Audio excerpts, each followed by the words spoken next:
So what do we do when the government goes after Christians? Could it happen in our country?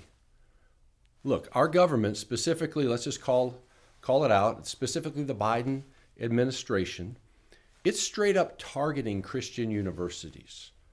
Grand Canyon University here in Arizona was hit with a ridiculous $37 million fine.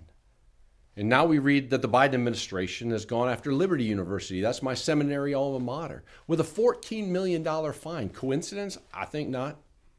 It's not even a stretch. It's not even a conspiracy theory. It's right out there for all to see.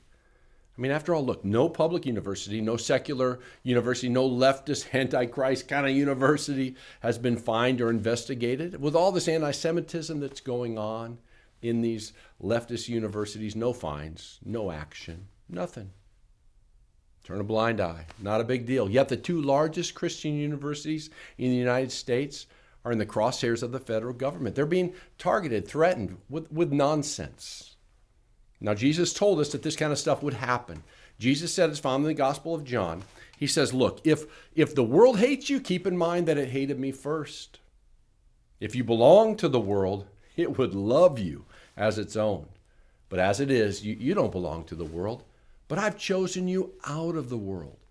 That's why the world hates you. That's the Gospel of John, chapter 15, verses 18 and 19. By the way, let me just say this. If you're looking for the world to love you, to embrace you, to validate you, to like you, that you're definitely walking down the wrong path. You're walking the opposite way of Christ. I'm just saying. But let's get back to what we're talking about these universities, about what's happening here. These actions of the leftist Biden administration, they once again reveal that the Antichrist spirit, I said it because that's what it is, the Antichrist spirit that's at work in our world today is very alive and active. I believe that our response as Christians should be, we should empty these Antichrist, anti-Semitic public universities. We should send our precious children and our tuition to Christian universities only, period. And of course, I believe that definitely should go for K through 12 as well.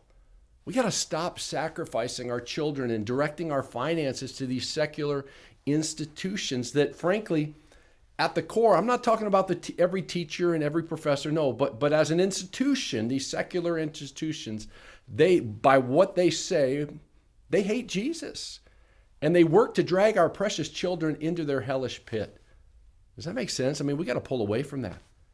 Our response should also be to pray. Prayer's a good thing, amen? We got to pray for our leaders. Pray for our president.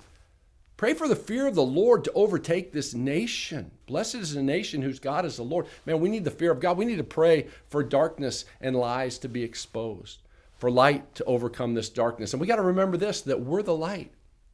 Jesus said we're the salt and light.